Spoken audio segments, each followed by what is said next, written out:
वालेकुम। तो आज की शॉर्ट वीडियो में मैं आपको बताऊंगा कि सऊदी अरेबिया ने KSA ने एक बहुत ही ज़बरदस्त वीज़ा लॉन्च किया है, बिज़नेस वीज़ा। ये बिज़नेस कम टूरिस्ट वीज़ा है जिसमें आप सऊदी अरेबिया 1 साल के लिए आपको ये वीज़ा मिल सकता है और इसमें आप सऊदी अरेबिया में अपना बिज़नेस अपॉर्चुनिटीज़ अवेल कर सकते हैं। उसके अलावा आप वहाँ पे लीगली बिल्कुल रह सकते हैं। उसके अलावा आपके अगर हज उम्रा करना चाहते हैं तो आप इसी वीज़े के थ्रू कर सकते हैं विद लीगल। तो इसके लिए क्या रिक्वायरमेंट होती हैं, फॉर्म कैसे फिल करना है, ये सारी डिटेल हम आपको इस वीडियो में बताएंगे। तो सबसे पहले अगर हम गूगल में लिखेंगे KSA तो हमारे पास ये पेज ओपन हो जाएगी, वेबसाइट ओपन हो जाएगी। पोर्टल का लिंक मैं नीचे डिस्क्रिप्शन में भी दे दूंगा, आप डायरेक्ट यहाँ पे जा सकते हैं। तो हम यहाँ पे सबसे पहले विजिट पे जाएंगे। विजिट पे जाने के बाद हमारे पास यहाँ पे आ जाता है what is the purpose of your visit. यहाँ पे आपको जो भी आप सिलेक्ट कर देंगे, ठीक है। उसके बाद नेशनलिटी आपके पास जिस भी कंट्री की है वो सिलेक्ट करेंगे। थर्ड ऑप्शन हमारे पास ये आ जाता है कि valid visa from the Schengen countries UK USA। अगर आपके पास शेंजन कंट्रीज़ का वैलिड वीज़ा तो आपने इस ऑप्शन को ओके कर देना है। अगर आपके पास valid residence in the GCC countries है तो आपने इस ऑप्शन को सिलेक्ट कर दें। अगर परमानेंट एड्रेस है UK या UK का तो आपने इस ऑप्शन को सिलेक्ट कर देना, ठीक है। मैं यहाँ पे नन को सिलेक्ट कर देता हूँ और यहाँ पे what's your country of residence, ठीक है। तो हम यहाँ पे जो भी आपको वो इसको सिलेक्ट कर देंगे। तो मैंने यहाँ पे पाकिस्तान को सिलेक्ट कर दिया शो। तो उसके बाद हम शो एलिजिबल वीज़ा पे क्लिक करेंगे।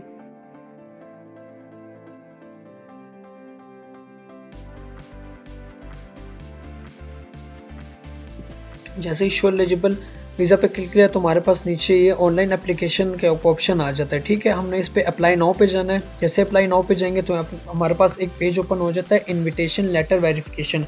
Do you have an invitation letter? Yes I have an invitation letter. No I wish to apply without an invitation letter. तो हम यहाँ पे नो पे ओके कर देते हैं, ठीक है, और उसको कंटिन्यू कर देंगे। जैसे ही कंटिन्यू करेंगे तो हमारे पास इस तरह का वीज़ा ऑप्शन का एक पेज ओपन हो जाता है। यहाँ पे ऑलरेडी हमारी नेशनलिटी सिलेक्ट हुई भी है, ठीक है। What is your following applies, ये हमारे पास ऑप्शनल है।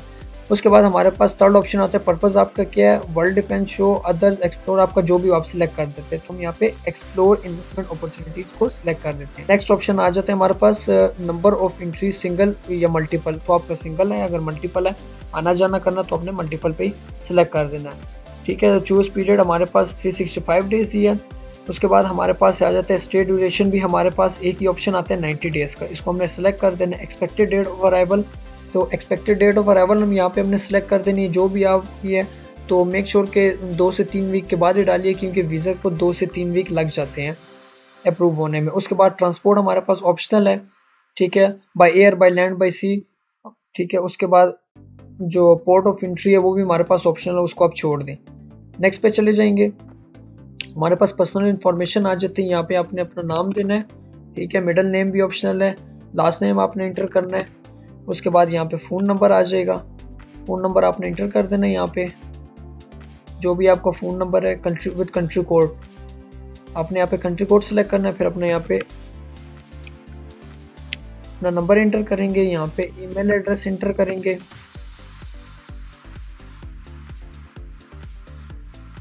नेक्स्ट ऑप्शन हमारे पास है नेशनलिटी, वो ऑलरेडी सिलेक्टेड है। उसके बाद जेंडर हमारे पास मेल फीमेल है, वो आपने सेलेक्ट कर दिया। मार्शल स्टेटस आपके पास क्या है वो सिलेक्ट कर देंगे। सिंगल है, मैरिड है, जो भी आप है। ऑक्यूपेशन यहाँ पे आएंगे, आपका जो भी है वो यहाँ पे मुख्तलिफ ऑप्शन है, यहाँ पे आप सिलेक्ट कर देंगे जो भी आपका है, ठीक है। उसके बाद हमारे पास ऑक्यूपेशन टाइटल हमारे पास आ जाता है, वो अपने यहाँ पे आपका जो भी वैलिड है, आपको जो मीट करता है उस पर आपने ओके कर देना है।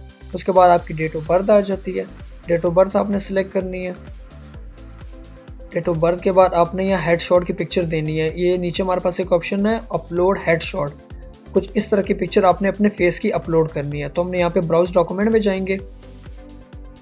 तो पिक्चर अपलोड करने के बाद हमारे पास देखिए यहाँ पे नीचे आ रहा है कि टोटल अमाउंट यहाँ पे हमारे पास शो है $91.5 इसकी फ़ीस है, ठीक है। अब इसको हम नेक्स्ट कर देंगे। यहाँ से हमारे पास पासपोर्ट की इन्फॉर्मेशन आ जाती है, पासपोर्ट की स्कैन कॉपी है वो हमने यहाँ पे अपलोड करनी है। पिक्चर अपलोड करने के बाद पासपोर्ट के, उसके बाद हमने टाइप यहाँ पे सिलेक्ट कर देना है जो भी आपका है, ठीक है। उसके बाद यहाँ पे पासपोर्ट नंबर आपने यहाँ पे इंटर कर देना है। पासपोर्ट नंबर इंटर करने के बाद आपके पास यहाँ पे नेक्स्ट ऑप्शन आ जाता है पासपोर्ट कंट्री ऑफ इशूएंस, आपको कौन सी कंट्री से पासपोर्ट इशू हुआ है तो यहाँ पे वो आपने सेलेक्ट कर देना। पासपोर्ट इशू डेट आपने सेलेक्ट करनी है। फिर नेक्स्ट ऑप्शन हमारे पास आ जाता है इशू डेट आपकी जो भी है वो सिलेक्ट कर देनी है, मंथ और डे। उसके बाद एक्सपायरी आ जाती है हमारे पास, तो एक्सपायरी आपने यहाँ पे इंटर कर देनी है। अपलोड करने में प्लेस ऑफ बर्थ आपकी क्या है, प्लेस ऑफ बर्थ में आपके जो भी सिटी है वो आपने यहाँ पे इंटर कर देनी है। नेक्स्ट हमारे पास आ जाती है पेज कि बिजनेस इंफॉर्मेशन। बिजनेस इंफॉर्मेशन यहाँ पे बिजनेस से रिलेटेड जो चीज़ें पूछी गई हैं वो हमने यहाँ पे देनी है। कंपनी नेम आपके क्या है वो आपने यहाँ पे लिख देना है। लाइसेंस नंबर यहाँ पे अपने इंटर करना है। फिर यहाँ हमारे पास तीसरा और चौथा ऑप्शन जो है ये हमारे पास ऑप्शनल है, ये आप चेक कर सकते हैं। अगर आपकी कंपनी 3 डिफरेंट कंट्रीज़ में तो आपने इसको ब्लू टिक कर देना है, अगर नहीं है तो आपने इसको ऑप्शनल पे छोड़ देना है। कंपनी इन पब्लिक लिस्ट है, अगर पब्लिक लिस्ट है तो आपने इसको ब्लू टिक कर देना है, अगर नहीं है तो आप इसको छोड़ सकते हैं, ऑप्शनल है। उसके बाद हमारे पास यहाँ पे कंपनी बिजनेस है। कंपनी बिजनेस हमने यहाँ पे नेम लिख देना है। उसके बाद बिजनेस एक्टिविटी हमारे पास ऑप्शनल आ जाती है, इसको छोड़ दे। कंपनी हेडक्वार्टर आपका कौन से कंट्री में है वो आपने यहाँ पे सिलेक्ट कर लेना है। उसके बाद कंपनी की वेबसाइट है, ये भी ऑप्शनल है, ठीक है। उसके बाद आपने यहाँ पे इंटर फोन नंबर करना है। अगर आप पाकिस्तान से तो आपने पाकिस्तान का +92 सिलेक्ट कर लेना है। उसके बाद आपने अपने यहाँ पे वैलिड फ़ोन नंबर यहाँ पे अपने इंटर कर देना। जॉब टाइटल आपकी क्या है, CEO है, कंपनी के ओनर है, ठीक है, कंपनी रिप्रेजेंटेटिव है, जो भी आपके वो आपने सेलेक्ट कर लेना है, ठीक है। उसके बाद यहाँ पे सिलेक्ट करने के बाद आपने यहाँ से नेक्स्ट कर देना है। ऐसे ही नेक्स्ट करेंगे तो हमारे पास ये पेज ओपन हो जाता है। कंट्री ऑफ रेजिडेंस वो आपने यहाँ पे सिलेक्ट कर लेनी है जो भी आपकी है। उसके बाद सिटी आपने सिलेक्ट कर लेनी है, ठीक है। उसके बाद जिप कोड आपने इंटर करना है उस सिटी का। उसके बाद जो आपका एड्रेस है वो आपने यहाँ पे इंटर कर देना है। वो इंटर कर, ये सारे 4 ऑप्शन को कंप्लीट करने के बाद आपने नेक्स्ट कर देना है इसको। जैसे ही नेक्स्ट करेंगे तो हमारे पास ये ऑप्शन आ जाता है टर्म एंड कंडीशन, इसको आपने रीड कर लेना है, ठीक है। रीड करने के बाद यहाँ पे हमारे पास ऑप्शन है कि agree and continue. Agree and continue पे हम जैसे ही क्लिक करेंगे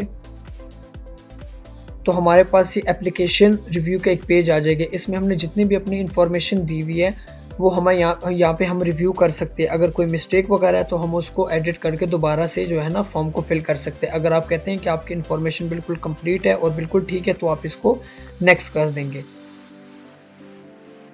are you sure you want to continue, तो आपने यहाँ पे नेक्स्ट कर देना है। जैसे हम नेक्स्ट करेंगे तो हमारे पास उसके बाद यहाँ पे ये देखिए, अगर हम साइड पेज पे देखें तो यहाँ पे हमारे पास दिया हुआ है OTP वेरिफिकेशन। जैसे हम नेक्स्ट करते हैं तो वहाँ पे हमारे पास OTP वेरिफिकेशन का एक ऑप्शन आता है। जो हमने फ़ोन नंबर दिया हुआ था उस पर एक OTP आएगा, 1 टाइम पासवर्ड, वो हम इंटर करेंगे। तो उसके बाद हमारे पास लास्ट ऑप्शन एप्लीकेशन पेमेंट आ जाएगी, जिसमें हमने पेमेंट देनी होती है। जो हमारे पास $91.5 है वो हम कार्ड के थ्रू पे करेंगे। जैसे ही हम पे करेंगे तो हमारे जो एप्लीकेशन है वो सबमिट हो जाएगी। तो जैसे ही आप अपनी पेमेंट करेंगे तो आपकी एप्लीकेशन जो है वो लॉन्च हो जाएगी और उसके बाद आपको बता दिया जाएगा कि अपने पासपोर्ट एप्लीकेशन के साथ जमा करवानी है और कुछ दिनों बाद जो है आपको वीज़ा जो है वो मिल जाएगा। तो ये एक बहुत ही आसान सा और सिंपल सा प्रोसेस था। और ये जो फ़ीस मैंने आपको बताई है और यहाँ पे मेंशन भी है $91.5, तो ये तो आप यहाँ पे कार्ड से पे कर देंगे। जब आप एम्बेसी में वीज़ा कलेक्ट करने जाएंगे तो हो सकता है कि वहाँ पे आपको कुछ मज़ीद फ़ी पे करनी पड़ सकती है। तो ये बहुत ही आसान सा प्रोसेस था। अगर आप KSA का वीज़ा अप्लाई करना चाहते हैं without the help of any agent, आप घर बैठे इसको अप्लाई कर सकते हैं। और अगर आपको हमारी वीडियोज़ अच्छी लगी हैं तो वीडियो को लाइक करें, चैनल को सब्सक्राइब करें और मज़ीद अपडेट के लिए हमारे साथ रहिएगा। Thank you so much.